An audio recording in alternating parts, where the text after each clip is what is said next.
একটা দল তার দেশের মানুষকে হত্যা করেছে, বিদেশি শত্রুদের সাথে হাত মিলিয়ে এদেশের মানুষকে গণহত্যা করেছে, এদেশের মা বোনকে ধর্ষণ করেছে। সেই দল জুলাই গণ অভ্যুত্থানের অজুহাতে বাংলাদেশে সুযোগ পেয়েছে লাইমলাইটে আসার জন্য, এবং এমনভাবে জোট করছিল যে একটা আতঙ্কিত হওয়ার মতো একটা বিষয় ছিল। তো সেই জায়গা থেকে আমি ইসলামী আন্দোলন বাংলাদেশকে অনেক অনেক ধন্যবাদ জানাবো যে এই বাংলাদেশের বিরুদ্ধে যারা ছিল, বাংলাদেশকে যারা হত্যা করতে চেয়েছে এবং বাংলাদেশের মানুষকে যারা মেরেছে, যারা পাক বাহিনীর হাতে আমাদের মা বোনদেরকে ধর্ষণ করার উদ্দেশ্যে তুলে দিয়েছে, তাদেরকে ক্ষমতার জন্য সম্ভাবনাময় জায়গা থেকে সরিয়ে দেওয়ার জন্য ইসলামী আন্দোলন বাংলাদেশকে আমি ধন্যবাদ দেব। আমি অনেক কৃতজ্ঞতা জানাই। দেখুন, আমি একটা চিন্তা আছে, আমরা তো অনেক দিন থেকে অ্যাক্টিভিজম করছি, বিভিন্ন সময় দাড়িওয়ালা টুপিওয়ালা মানুষ দেখলেই আওয়ামী লীগের সময় অনেক হ্যারাসমেন্টের শিকার হয়েছে। তো আমি এটা নিয়ে অনেক আমার চিন্তা ভাবনা ছিল যে এক্স্যাক্টলি দাড়ি টুপি এটাকেই টার্গেট করছে কি না। তো আমি খুব সেক্টর ভিত্তিক যখন অ্যানালাইসিস করলাম, বিভিন্ন ইসলামিক গ্রুপ, তাবলিগ জামাত, হেফাজতে ইসলাম অথবা জাকের পার্টি, আরও বিভিন্ন ইসলামিক দল যেগুলো আছে, তো আমি দেখছিলাম যে এক্স্যাক্টলি দাড়ি এবং টুপি থাকার কারণে নির্যাতন করা হচ্ছে বিষয়টা এরকম না। বাংলাদেশের বিরুদ্ধে অবস্থান নেওয়া একটা দলকে ঠেকাতে যাচ্ছে এবং তারা দাড়ি টুপির ছদ্মবেশে আছে, যারা এখানে ধর্ষণ করেছিল এবং ৭১ সালে আমাদের আমাদের আমাদের সন্তানদেরকে, এদেশের সন্তানকে হত্যা করেছিল। তারা হলো এখানে শত্রু। সেই জায়গা থেকে দেখেন, ঘটনা যেটা হলো ঠিক তাদের কারণে এই বাংলাদেশে তারা তো দাড়ি কামায়া একবারে মানে টুপি ফালায় দিয়া মানজা মাইরা একটা নতুন ইসলামিক পরিচয় ধারণ করলো যে এইটাই এখন নতুন মওদুদি ইসলাম, যে দাড়ি থাকা দরকার নাই বা এরকম। আবার কইয়েন না ভাই তোর দাড়ি নাই কেন, ঠিক আছে আমি তো দাড়ি রাখি না। তো কিন্তু বিষয় হলো যে দাড়ি টুপিওয়ালারা এই রাজাকার ইস্যুতে অথবা জামাত শিবির ইস্যুতে নির্যাতিত হচ্ছে, কিন্তু হেরা নিজেরাই দাড়ি টুপি ফালায় দিচ্ছে ভয়েতে, মাঝখান থেকে সাধারণ মানুষ হচ্ছে। সুতরাং এই পরিচয়টাই বাংলাদেশের জন্য এমন একটা অস্বস্তির, যেটা মেনে নেওয়া খুব একটা পেরেশানি। তো আসলে ধন্যবাদ ইসলামী আন্দোলন। আজকে একটা ঘটনা বলি, এটা এটা সম্ভবত ব্রিটেনের কথা। এটা সেখানে একটা গুহার মধ্যে একদল আলেম দীর্ঘদিন সাধনা করছে, দীর্ঘদিন পড়াশোনা করছে। অদ্ভুত, ব্রিটেনের মতো জায়গায় আলেমরা এরকম গুহার মধ্যে পড়াশোনা করতেছে, তারা কোরআন শিখছে, হাদিস শিখছে। তো বেসিক্যালি ওইটা ছিল এমন একটা বিকৃত ইসলাম শেখানোর প্রজেক্ট, যাদেরকে ঠিক ইসলামের আদলে ট্রেন আপ করা হচ্ছিল, এবং তারা সারা বিশ্বে ছড়িয়ে পড়বে এবং মানুষদেরকে গোমরাহের পথে নেবে, মানুষদেরকে ভ্রান্তির পথে নেবে।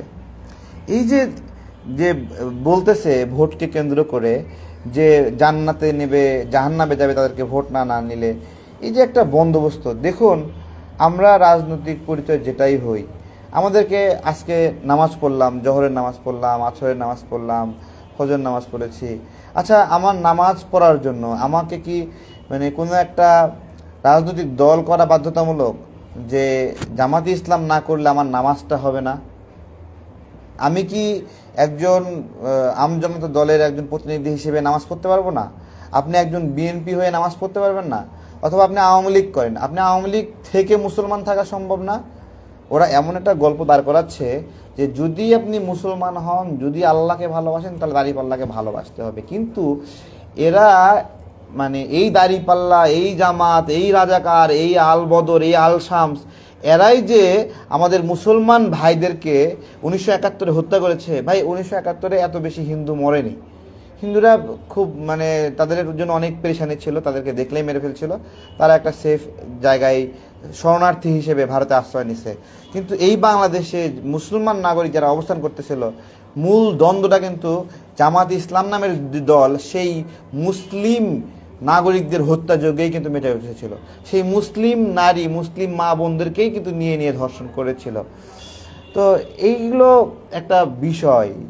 তারা তখন তখন মনে হয়নি যে জামাত ইসলাম মানে জান্নাতের, তখন মনে হয়নি। আবার এরা তো ধানের শীষ নিয়েও নির্বাচন করছে, তখন মনে হয়নি যে ধানের শীষ মার্কা নিয়ে নির্বাচন করলে সে জাহান্নামে যাবে। ঠিক আছে, তার মানে অলরেডি গোলাম আজম, নিজামি টিজামি যারা আছে তারা অলরেডি জাহান্নামে এখন ইয়ানফসি করতেছে নাকি? এই তো অবস্থা যারা ধানের শীষ নিয়ে নির্বাচন করছিল। তো এই একটা বিষয় সারা বাংলাদেশে একটা এই স্বাধীনতা বিরোধী শক্তি মানুষকে একটা অন্যরকম একটা পেরেশানির জায়গায় ফেলে দিয়েছে। এবং সোশ্যাল মিডিয়াতে মানে এরা যে কতটুকু ভালো, সোশ্যাল মিডিয়াতে এদের গালিগুলো দেখবেন, আপনি এদেরকে চিনতে পারবেন। মানে এরা ধরেন আজকে আমি দূরে সমালোচনা করতেছি ঐতিহাসিক কিছু বাস্তবতা নিয়ে, যতদিন দেশ থাকবে, যতদিন বাংলাদেশ থাকবে, লাল সবুজের পতাকা থাকবে, ততদিন এদেরকে নিয়ে এই কথা হবেই। এই কথা বলাটাই একটা সার্বভৌমত্ব, এই কথা বলাটাই একটা স্বাধীনতা। এই জায়গাটা যখন বলতে পারবে না বাংলাদেশের মানুষ যে রাজাকাররা এভাবে মানুষ হত্যা করছে, সেদিন বাংলাদেশের সার্বভৌমত্ব আর সার্বভৌমত্বের জায়গায় থাকবে না। তাহলে এইটা বলার কারণে এরা যে পরিমাণ গালিগালাজ করতেছে, এরা এদের ঐতিহাসিক নোংরা, ঐতিহাসিক কালিমার কথা কেউ স্মরণ করে তাকে গালিগালাজ করতেছে। তাহলে এই যে ধরেন আমার রাজনৈতিক ভুল নিয়ে মানুষ কথা বলবে, বিএনপির রাজনৈতিক ভুল নিয়ে মানুষ কথা বলবে, এবং আওয়ামী লীগের রাজনৈতিক ভুল নিয়ে কথা বলবে, এই কথা বলার জন্য যদি বাপ মা তুলে গালি খাইতে হয়, তাহলে এরা বাংলাদেশকে কোন পর্যায়ে নিতে চায়, কোন জায়গায় নিতে চায়? আজকে আমাকে নিয়ে কথা বলতেছে, তো ভাই কালকে আপনি এদের নিয়ে দুটো কথা বলেন, ভাই ওই তারেক আর আব্দুর রহিমের মধ্যে কোনো পার্থক্য নাই, তখন আব্দুর রহিমকে গালিগালাজ করবে।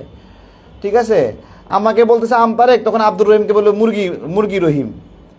এটাই তো নাকি? এরকম একটা না একটা নাম তারা বানায় ফেলবে। তো এই হলো এই জায়গা থেকে ইসলামী আন্দোলন বাংলাদেশ একটা স্বস্তির জায়গায় ফেলে দিয়েছে। শোনেন, আপনার হলো ভিন্ন মেরুর দুইটা গ্রুপ পরস্পরের অতটা ক্ষতি করতে পারে না, কিন্তু একই মরুর বেশ ধরে থাকা মানুষ যে ক্ষতি করতে পারে, এই ক্ষতিটা অপূরণীয়। আমি বলতে চাচ্ছি বাংলাদেশের মসজিদ, মাদ্রাসা, ইসলামিক যে অর্থনীতি, ইসলামিক যে সমাজনীতি, এই সামগ্রিক ব্যবস্থাপনা সবচেয়ে বেশি আঘাতপ্রাপ্ত হবে জামাতে ইসলামের দ্বারা হচ্ছে।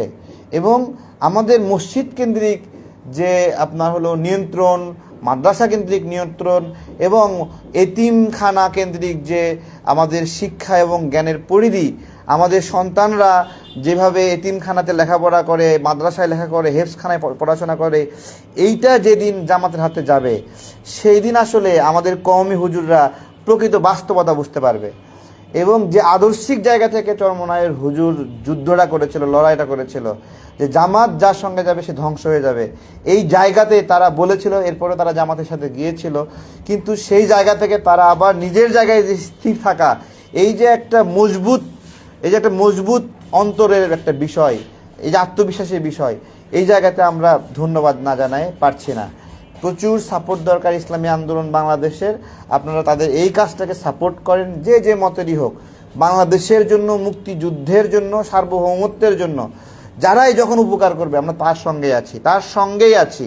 এই 24-এর গণঅভ্যুত্থানের পরে মুক্তিযোদ্ধাদের মুক্তিযুদ্ধ, স্বাধীনতা, এই বিষয়টাকে এত বেশি অপদস্থ করা হয়েছে, এত বেশি হেনস্থা করা হয়েছে, চিন্তার বাইরে। এইভাবে বলা হয়েছে যে রাজাকার শব্দটা এখন সম্মানের। বাপ রে বাপ, রাজাকাররা কি আমার চুলটা ছিঁড়ছে, রাজাকার শব্দ এখন তাকে সম্মানের। চিন্তা করতে পারেন কোন লেভেলের আর্গুমেন্ট দিছে, রাজাকার শব্দ এখন নাকি সম্মানের। আমরা রোটারিক হিসেবে রাজাকার শব্দ স্লোগান দিয়েছি যে রাজাকার শব্দ দিয়ে সাধারণ মানুষকে মারতেছে, আমরা এটার প্রতিবাদে আমরা বলছি যে তুমি কে আমি কে, এইভাবে আমরা বলেছি। সেটাকে ওরা বলতেছে এটা নাকি ওদের গর্বের বিষয়। বাপ রে বাপ, একটা আন্দোলনের সামনে আসতে সাহস করেনি, হিম্মত করেনি, এটা নাকি আবার সাহসের। তো এই হলো সামগ্রিকভাবে বিষয়। ভালো থাকবেন। এদের কাছ থেকে যদি আমরা ইসলামিক অর্থনীতি না, অনেক বিপদে আছে। মাদ্রাসা ভিত্তিক অর্থনীতি, কোরআন শিক্ষার অর্থনীতি, হেফজ শিক্ষার অর্থনীতি, বুখারী শরীফ শিক্ষা, তিরমিজি শরীফ, বিভিন্ন ইসলামিক গবেষণা, ধ্যান, খেয়াল, এগুলোর পুরো অর্থনীতিটা একদম ধ্বংস হয়ে গেছে। যে কোরবানির চামড়া থেকে মানুষ মূল্য পেত, ছাগলের চামড়া থেকে মূল্য পেত, একটা কোরবানি ঈদ আসলে তখন অসংখ্য পরিমাণে মসজিদ, মাদ্রাসা কেন্দ্রিক মানুষের ডোনেশন আসতো, পুরা ইকোসিস্টেম একবারে নড়বড়ে হয়ে গেছে।